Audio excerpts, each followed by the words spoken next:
25 सितंबर की तारीख होगी। एक मंच होगा और उस मंच पर कई दिग्गज होंगे।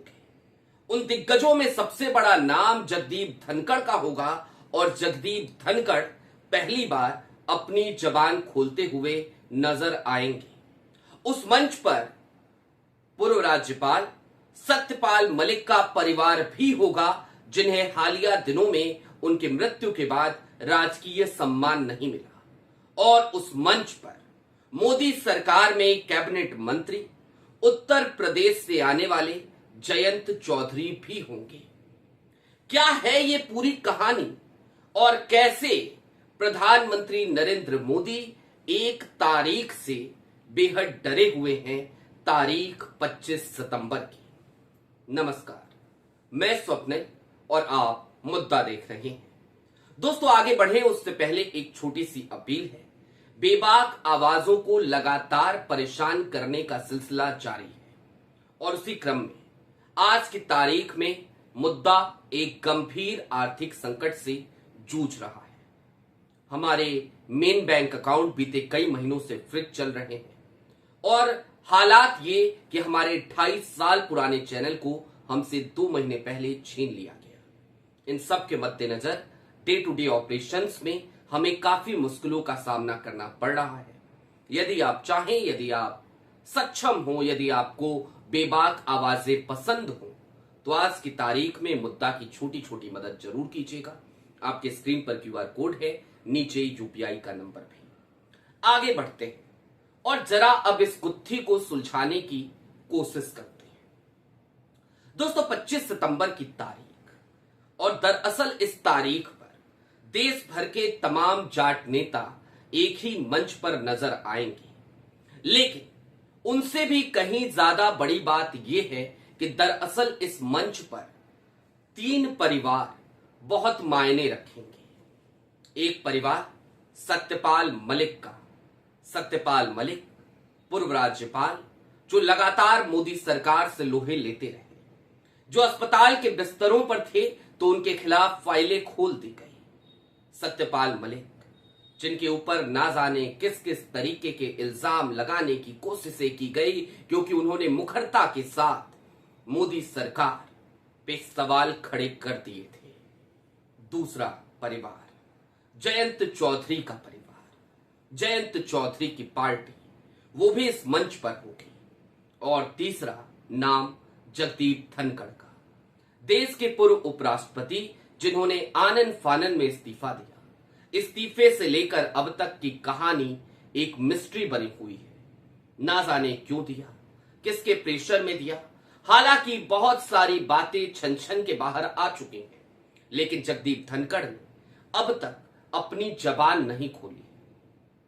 खुद उन्होंने कुछ नहीं कहा है। 9 सितंबर की तारीख भी आ रही है जब उपराष्ट्रपति पद का चुनाव है, लेकिन तारीख 9 सितंबर से कहीं ज्यादा अब महत्वपूर्ण 25 सितंबर की हो चली है। 25 सितंबर की तारीख यानी चौधरी देवीलाल की जयंती, और उस जयंती पर हर साल की तरह एक विशाल कार्यक्रम का आयोजन किया जाएगा। चौधरी देवीलाल वही शख्स है जिनकी उंगली पकड़ के राजनीति का ककहरा सीखा था जगदीप धनखड़ ने। चौधरी देवीलाल वही शख्स है जिन्होंने जगदीप धनखड़ को कई मुकाम दिए राजनीति में बतौर राजनेता। वही जगदीप धनखड़ अब चौधरी देवीलाल की जयंती पर मंच पर होंगे और उस मंच से क्या कुछ कहेंगे, और जो कुछ भी कहेंगे उससे निश्चित तौर पर मोदी सरकार की चूल्हे हिलेंगी। टेंशन तो है गुजरात लॉबी में कि अब तक तो खामोश थे जगदीप धनखड़, लेकिन मौका ऐसा है, मंच ऐसा है, और ऐसे मंच और ऐसे मौके पर जगदीप धनखड़ चुप तो नहीं रहने वाले। दूसरा, जो सबसे बड़ी समस्या अब मोदी सरकार के सामने बनती जा रही है, वो समस्या है जाट और जाटों के सम्मान की। जाट लगातार आक्रोश में है, आक्रोशित है, आवेशित है जगदीप धनखड़ के साथ जो हुआ उसको लेकर भी, और इसके साथ ही साथ जो स्थितियां सत्यपाल मलिक के साथ गुजरी उनको लेकर भी।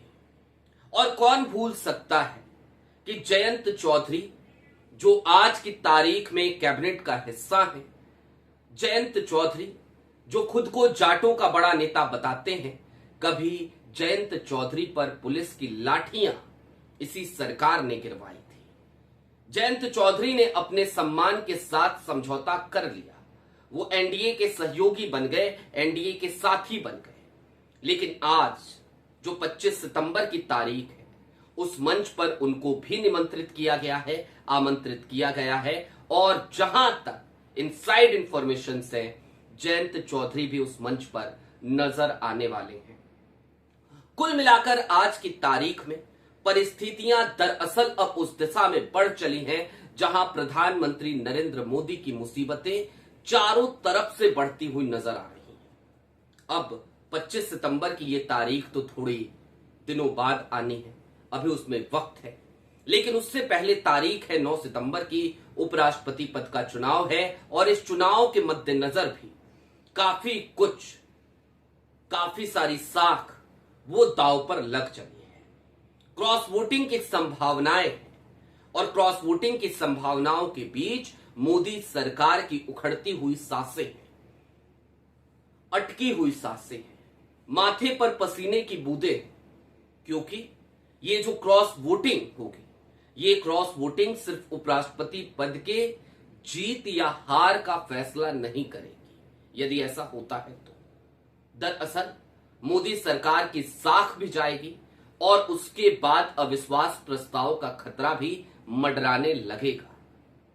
दूसरी तरफ नायडू हैं, जो लगातार बार्गेनिंग किए जा रहे हैं।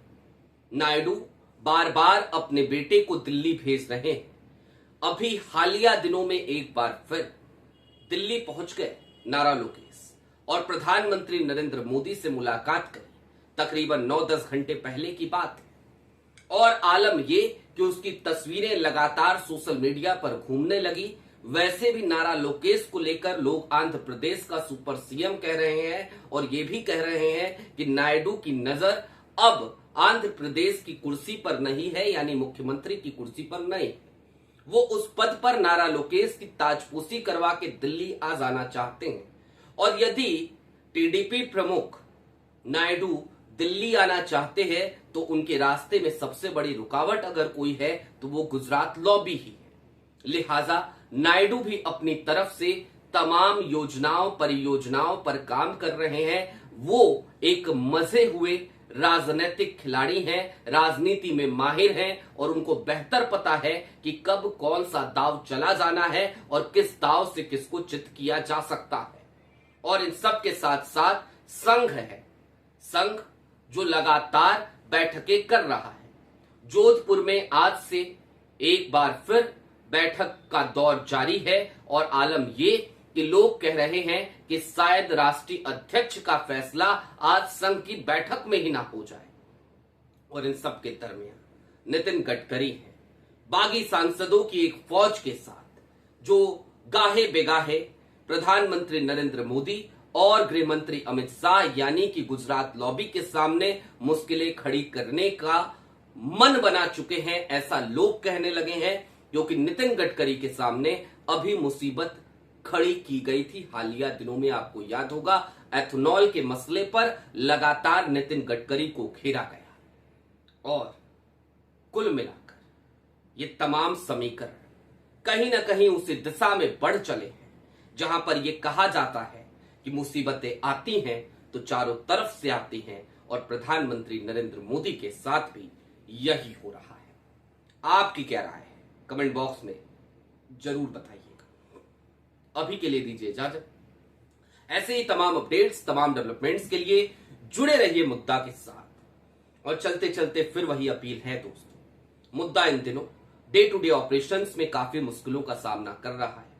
इसके पीछे की सबसे बड़ी वजह यही है कि एक तरफ हमारे मेन बैंक अकाउंट्स बीते कई महीनों से फ्रीज किए जा चुके हैं, दूसरी तरफ हमारा पुराना चैनल हमसे छीन लिया गया।